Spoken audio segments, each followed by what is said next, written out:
Vyučovanie už začalo. Musíme ísť potichu. Trieda, okolo ktorej práve prechádzame, patrí a asi aj vždy patrila prvákom. Je to naša najkrajšia trieda.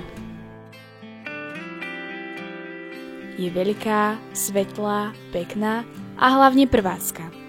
Skôr než prváci zasadli do svojich hlavíc, vyskúšali si ich na dni predškolákov, ktorý je v našej škole krásnou tradíciou.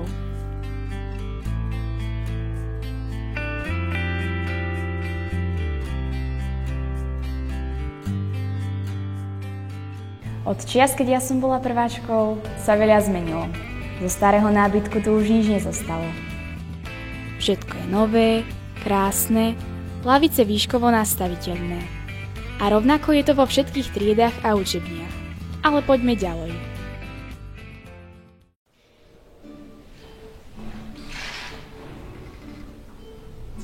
Do you speak English? Follow me.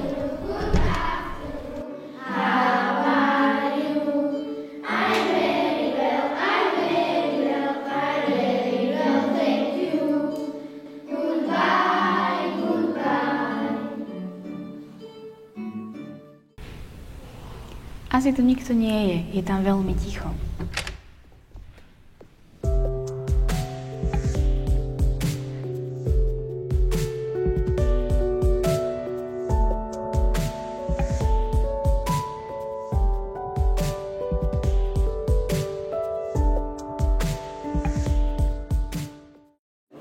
Odkiaľ idete? Zase niečo vyhrali? Boli sme na okresnom kole vo futbale a vyhrali sme 3. miesto. Gratulujeme. Ďakujeme. Teraz ma napadlo. Pridajme sa k ním a pozrieme si aj iné ocenenia našich športovcov.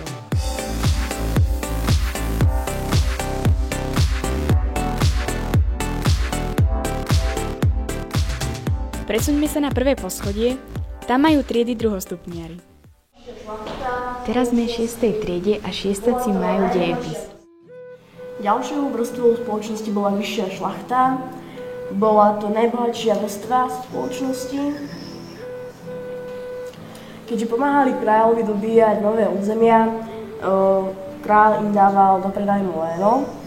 Léno je prepožičaná pôda, po latinsky feudum, preto sa aj toto obdobie nazýva feudalizmus. Šiestaci opakovali dejepis pomocou myšlienkovej mapy. Tento spôsob učenia sa je veľmi dobrý pre šikovnejších žiakov, u ktorých rozvíja tvorivosť, ale aj pre slabších, ktorým pomáha učivo si lepšie zapamätať, pochopiť vzťahy a súvislosti. Musím povedať, že práca s interaktívnou tabulou je super. Je výborné, že už v 5 učebniach našej školy je nainštalovaná interaktívna tabula. Toto je moja trieda a práve máme ruštinu. Myslím, že sa môžeme pozrieť dnu. Moja kamarátka Sarah by práve mala prezentovať projekt o Rusku. Здравствуйте. Sarah, o čem ty говоришь? Теперь я говорю о типичных русских блюдах. Вот, например, на картинке можно видеть. Ryba и rybные блюда заставляют большую главу в русской кухне. Nebudeme rušiť, necháme ich pracovať. Ruštinu sa učíme od 6. triedy 2-krát do týždňa a myslím, že už teraz v 8. triede sme schopní samostatne rozprávať a aj viesť dialógy na rôzne témy. Určite by sme sa v Rusku nestratili.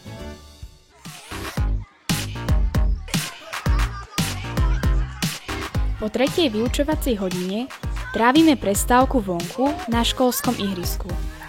Chodíme von v každom ročnom období a celkom si to užívame. Je to príjemný oddych uprostred vyučovania.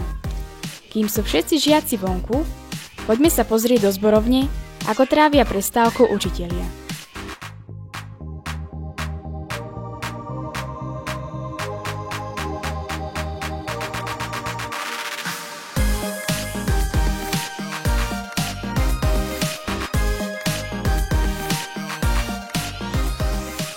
Nielen v zborovni je pracovná atmosféra.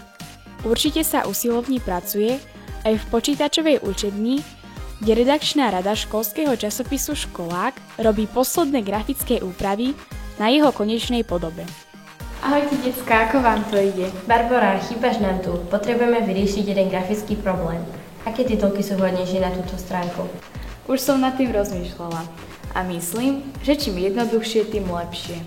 Ale nechám vás pracovať. Verím, že to zvládnete. A opäť aj tento rok obsadíme priečku v zlatom pásme.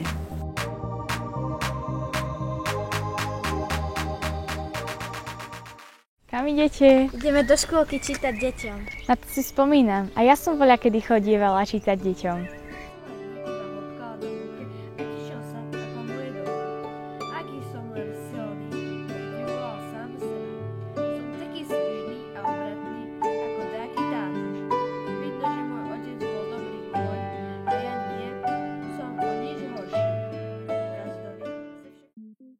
Vyučovanie ešte nekončí, ale pani kuchárky už majú určite navarené. Kto vie, čo dobre nám dnes chystajú? Obedom život v našej škole ešte nekončí. Nasleduje popoludnejšia krúžková činnosť. A v niektorých krúžkoch to doslova praská vo švíkoch. Veď schválne. Preveste sa so mnou okolo školy a zistíme, kde aký krúžok pracuje.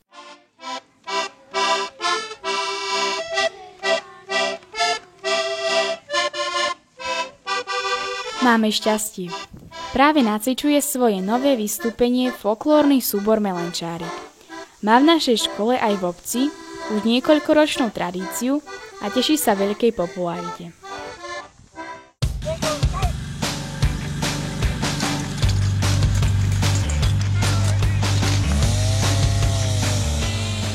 Na ihrisku majú stretnutie decká z hasičského krúžku. Zdá sa, že si to naozaj užívajú. Vyzerajú ako ozajstní profesionáli. Ahojte, vy teraz máte výtvarný krúžok? Áno, a keďže sme zistili, že mnohé naše výtvarné práce sú v súťažiach oceňované, rozhodli sme sa ich predstaviť aj našim spolužiakom, učiteľom aj rodičom. Zistili sme, že vieme pekne kresliť a chceme sa tým pochváliť. Máte pravdu. Tie práce sú naozaj veľmi pekné. Zaslúžia si výstavu.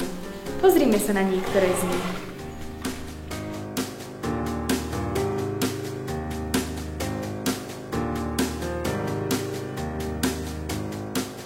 Teraz som si spomenula, že aj na keramickom krúžku, hlavne deti z 1. stupňa, vyrábajú krásne keramické darčeky.